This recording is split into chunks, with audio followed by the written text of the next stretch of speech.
We start off with a preview of the opening game of the European Championship. Obviously, this is a European Championship that had there was a lot to it. This is a European Championship that's gonna have so many storylines in so many different, ways you want to look at it.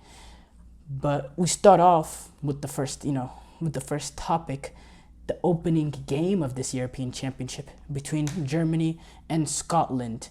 I think it's a blockbuster kind of opening game to start off the tournament.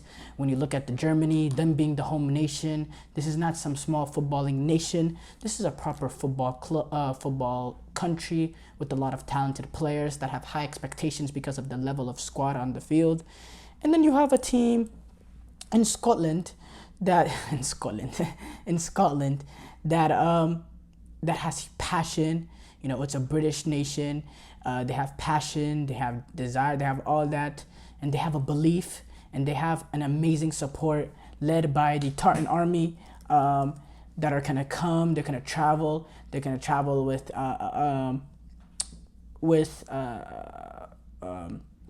numerous amount. You could tell Munich is already filled with people from the Tartan Army, Scottish fans. So it's clear the kind of impact the Scottish fans will be able to have at this European Championship. Now, as far as this opening game, it's crucial in the fact, in Germany's perspective, I spoke about this yesterday. I'm gonna go in depth with them even more today. In numerous tournaments in the past, this opening game has set the tone for how much of a failure the tournament has been for Germany's. When you look at the past couple World Cups and Euros, the 2 World Cups, they ended up losing. They got shocked in the first game of the 2018 World Cup by Mexico. They ended up losing to France in the European Championship, the opening game, and they lost their opening game in the World Cup, this past World Cup in 2022, to Japan. 3 bad results to start off the tournament, and it kind of created a knock-on effect for the rest of the tournaments. Germany went on to get eliminated in the World Cup group stages in 2018. They narrowly, by the skin of their teeth, in the last kick of the game, about 4 or 5 minutes left, they needed a goal to equalize against Hungary on their home pitch, by the way, just to scrape past a home group stages to get into the knockout stages, where they were immediately knocked out by the English national team. And then in the World Cup the following year, they end up getting eliminated in the group stages of that World Cup.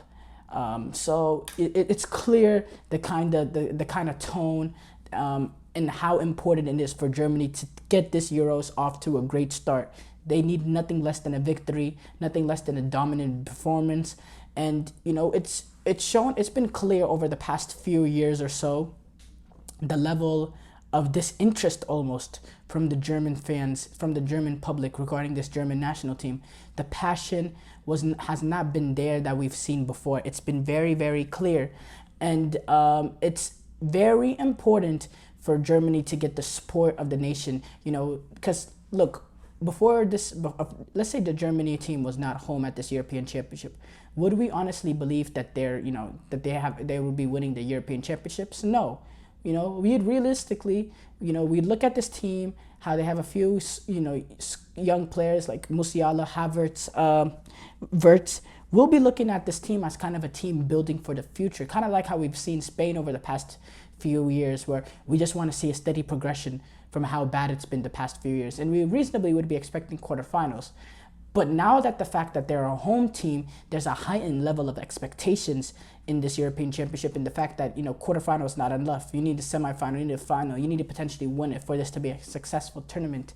So, it's clear that the home aspect of it has to play a factor. If Germany want to make this run and go on to potentially win these European Championship, the support from the Germans has to be there, has to be top notch, and they really have to feel like the home team, and the home atmosphere the electricity that could be provided by the team, the spark by the German national team, has to be very crucial in this game. There's no two ways about it. Not just this game, but in this tournament in general, for Germany to win this European Championship. And for them to get that support, it starts off with the first game.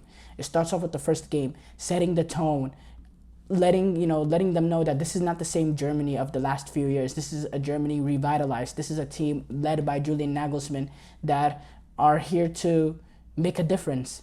Now, Nagelsmann has just talked about Scotland being a dangerous team who are going to try to take advantage of all the pressure that is on the Germans as being the host of the European Championship, which is massive. Especially when you're a big team like Germany, there's huge pressure on you as the hosts.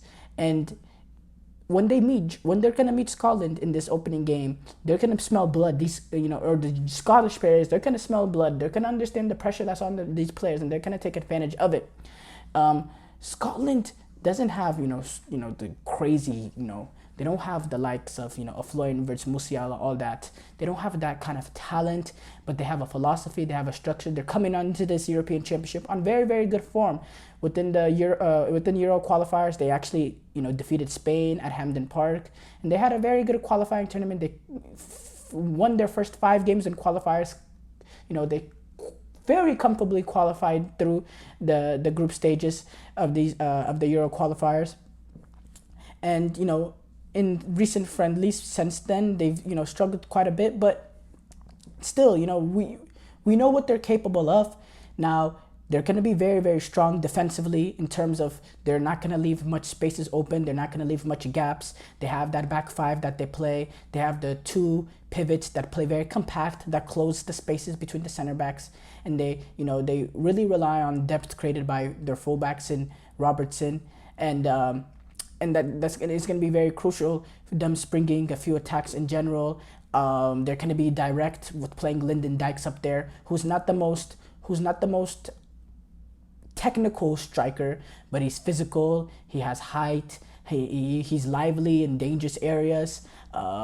He's a hard worker all the way to the end of the 90th minute. He's going to be in the right place at the right time, working hard, pressing, getting on loose balls. You saw the type of goal he scored against Norway, just being at the right place at the right time. His energy levels, 90 minutes in, equalizing at the end, ended up leading to a crazy game winner later on. Lyndon Dykes, he won't give you technical ability, but he gives you, that work rate and an element of being able to play more direct. And that's going to be crucial. Now, the goals is where the goals are going to come from Scotland in this game.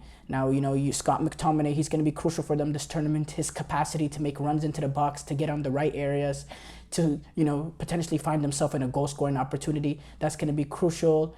Callum McGregor, similar in that notion. John McGinn making those late runs, playing direct with Lyndon Dykes. Him getting on the end of crosses. Now, goals will be a question mark, but also something I fear about this Germany team is I think we could be potentially destined for a 0-0 draw in this opening game just because of the way the Scottish team plays. And the problem that Germany has had is their lack of cutting edge in not being able to get that final breakthrough. Just a little bit lack of cutting edge and just not being able to get the ball into the back of the net. And I think that's pretty concerning when your center forward is Kai Havertz, because, Kai Havertz, there's certain moments where he's not at the right place at the right time. When he plays as a number 9, there's certain times that he doesn't make that right run within this. He's not generally used to being a box striker. He's more of like a false 9 type of striker. And that could be a little... that could be an issue whenever whenever Scotland is going to be playing with a low block, keeping things a little bit tight, closing the space on Kai Havertz. Then you're going to need, the cleverness of a special forward, making those little, tricky runs to track in between the lines, something, that kind of striker movements. And I don't think you get that much from Kai Havertz, which I think is going to play into the hands of Scotland.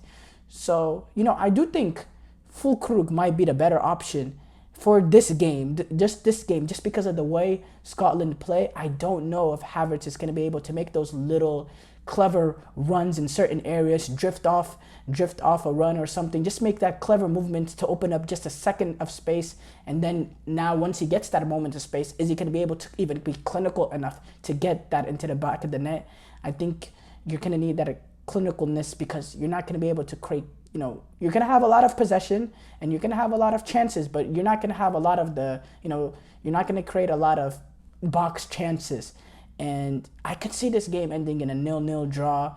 But the thing that concerns me is, let's say, Germany do struggle to score. Now, defensively, I think they're prone to, make some mistakes in that back end. I think defensively, they've made mistakes, especially they're gonna put numbers forward. They're gonna really put some numbers forward, especially as the time goes on, as it's 0-0 longer. They're gonna start chasing that goal with the home nation behind them. They're gonna start putting numbers forward. And then I feel like on the counter, it can lead to potentially a mistake, and then I think Scotland can create something on the counter. So I really think this is going to be a fascinating game. I predict 0-0. I think this is destined for a 0-0 game, but it could really go either way, and I think it's a great way to start this European Championship.